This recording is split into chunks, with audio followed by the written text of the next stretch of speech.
할렐루야.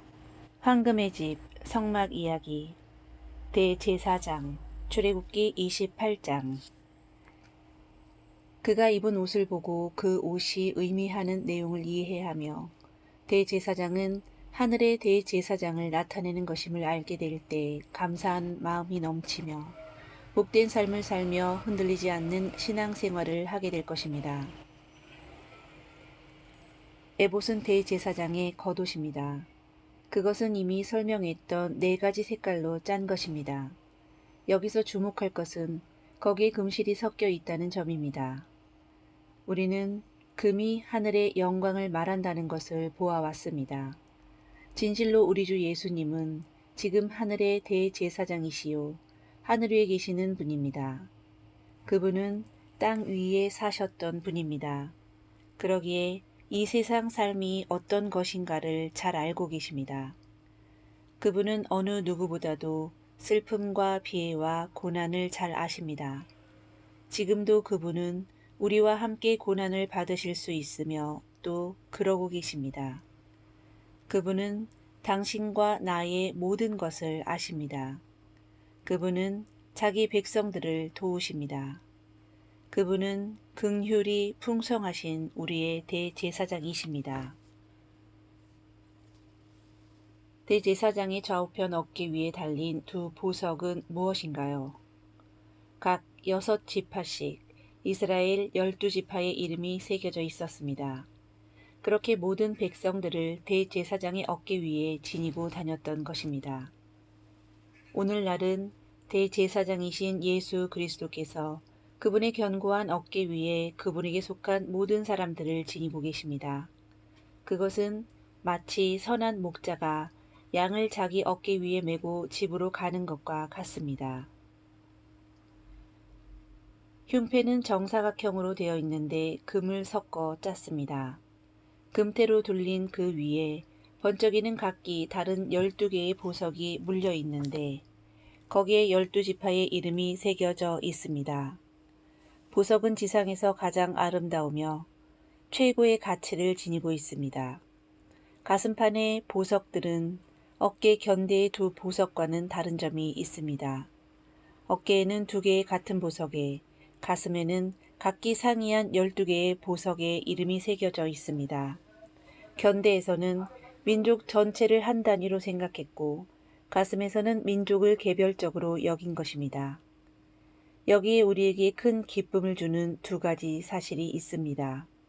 첫째는 어깨의 보석에서처럼 주님이 총괄적으로 교회를 인도하신다는 점이고, 둘째는 흥패에서처럼 성도들의 이름을 개별적으로 일일이 알고 계신다는 점입니다. 당신이 구원받으면 당신의 이름이 하늘에 알려진 바 되며 주님은 당신을 고귀한 하나의 보석으로 여기십니다. 그러한 가치는 우리 자신에게서 나온 것이 아니라 주님께로부터 받은 것입니다. 그분은 사랑이 풍성하신 그분의 가슴 속에 당신을 지니십니다.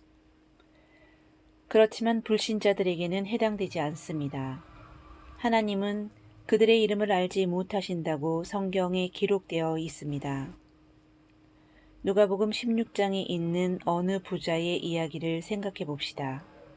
그의 이름은 언급되어 있지 않지만 거지 나사로의 이름은 나옵니다. 나사로라는 이름은 하나님은 나의 도움이란 뜻을 가지고 있습니다. 땅 위에서는 그가 무명한 자였으나 하늘에서는 유명한 자입니다. 땅 위에서는 그를 알아주는 자 없었지만 하나님은 그를 알아주셨습니다. 성도들의 이름이 일일이 새겨져 있습니다. 보석에 새겨진 이스라엘 12지파의 이름처럼 우리의 이름은 그분의 하늘 생명책에 새겨져 있고 그분의 손바닥에 새겨져 있습니다. 그것은 결코 지워질 수 없습니다. 그 이름들은 하늘의 빛 가운데서 반짝일 것입니다. 빛이 많으면 많을수록 보석에 새겨진 이름은 더욱 빛날 것입니다. 그것은 오직 하나님의 측량하지 못할 은혜요 대제사장이신 우리 주 예수 그리스도의 십자가 대속의 희생에 의해서 그렇게 된 것입니다. 그분의 어깨 위에 새겨진 모든 성도는 그분의 능력에 의해 인도되고 그분의 가슴판 위에 새겨져 있는 개개의 성도는 그분의 사랑에 의해 지켜집니다. 경건한 모든 성도들의 이름을 주님의 가슴 속에 지니고 계시나이다. 주님께 나오는 모든 자들을 주님의 사랑과 은총으로 양육하시나이다. 주께서 나오는 모든 자들을 주님이 주장하시기에 어느 누구도 주님으로부터 빼앗아갈 수 없나이다. 주님은 지금 아버지 곁에서 그들이 거할 처소를 예비하시나이다.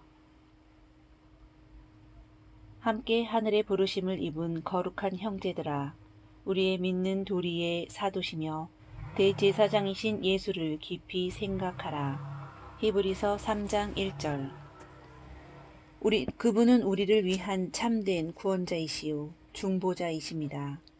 그러한 대제사장이 우리에게 진정 필요한데 그분은 거룩하시고 악이 없고 더러움이 없고 죄인에게서 떠나 계시고 하늘보다 높이 되신 분이기 때문입니다. 흉패가 두 겹으로 된 것은 그 안에 무엇인가 감추어져 있기 때문입니다. 우림과 둠밈입니다. 그것 역시 보석이었을 것입니다. 그 이름은 빛과 완전함이란 뜻을 가지고 있습니다. 어떤 사람이 중대한 결정을 내려야 하는데 하나님의 뜻을 잘 모를 때는 대제사장에게 갔습니다. 대제사장은 우림과 둠밈으로 하나님의 원하심과 하나님의 방법이 무엇인가를 정확히 말해줄 수 있었습니다. 하나님은 그것으로 질문에 응답하셨고 그 사람은 어떻게 행할 것인가에 대한 확신이나 완전한 비추임을 받았습니다. 혹자는 오늘날 우리에게도 그러한 대제사장이 있다면 우리의 모든 것을 가르쳐 줄 텐데 라고 생각할 것입니다. 그러나 우리에게도 틀림없이 대제사장이 계십니다. 그분은 다행히도 땅에 계시지 않습니다. 만약 땅에 계시다면 우리는 거기까지 가기 위해 먼 여행을 항상 해야 할 테니까요. 그분은 하늘에 계십니다. 기도로서 우리는 그분과 직접 교통합니다. 우리는 문제가 있을 때마다 우리의 대제사장에게 나아갈 수 있습니다. 그분은 우리를 위해 거기에 계십니다. 주님은 우리를 결코 막연한 상태로 내버려 두시지 않습니다. 우리는 주님께 모든 것을 아뢰고 조용히 응답을 기다려야 합니다. 주님이 원하시는 때에 정확히 우리에게 길을 내주실 것입니다. 에봇 받침 겉옷은 온전히 순 하늘색으로 되어 있습니다. 그 옷자락에 3가지 색으로 된 석류가 달려 있는데 그 사이마다 금방울이 하나씩 달려 있습니다. 이것은 참으로 아름다운 것인데 방울이 소리를 내기 때문입니다. 그러나 단순히 소리나 말만으로는 충분하지 못합니다. 이것이 바로 그 사이사이마다의 열매가 있는 이유입니다. 소리에 일치되는 열매가 있듯이 말과 같이 일도 해야 하는 것입니다. 그리스도는 이 모든 것에 완전히 조화를 이루셨던 분입니다. 대제사장의 이마에 가늘게 꼰 배실로 된 관을 썼는데 거기에 주님께 성결이라고 새겨진 얇은 금판이 달려 있었습니다. 하나님 백성들 자체로서는 그 말에 부합될 수 없습니다. 그러나 하나님은 그 글이 새겨진 금패를 보셨고 또 그렇게 여기신 것입니다. 지금도 성도들은 우리의 크신 대제사장 예수 그리스도 안에서 그분을 통해서만 거룩하게 되며 하나님 마음에 드는 이가 되는 것입니다. 예수는 하나님께로서 나와서 우리에게 지혜와 의로움과 거룩함과 구속함이 되셨으니 고린도전서 1장 30절. 우리가 그를 믿음으로 말미암아 담대함과 하나님께 당당히 나아감을 얻느니라. 에베소서 3장 12절. 우리가 이 소망이 있는 것은 영혼의 닷 같아서 튼튼하고 견고하여 휘장 안에 들어가나니 그리로 앞서 가신 예수께서 멜기세덱의 반차를 쫓아 영원히 대제사장이 되어 우리를 위하여 들어가셨느니라. 히브리서 6장 18절로 20절. 황금의 집 성막 이야기 대제사장을 마치겠습니다. 샬롬.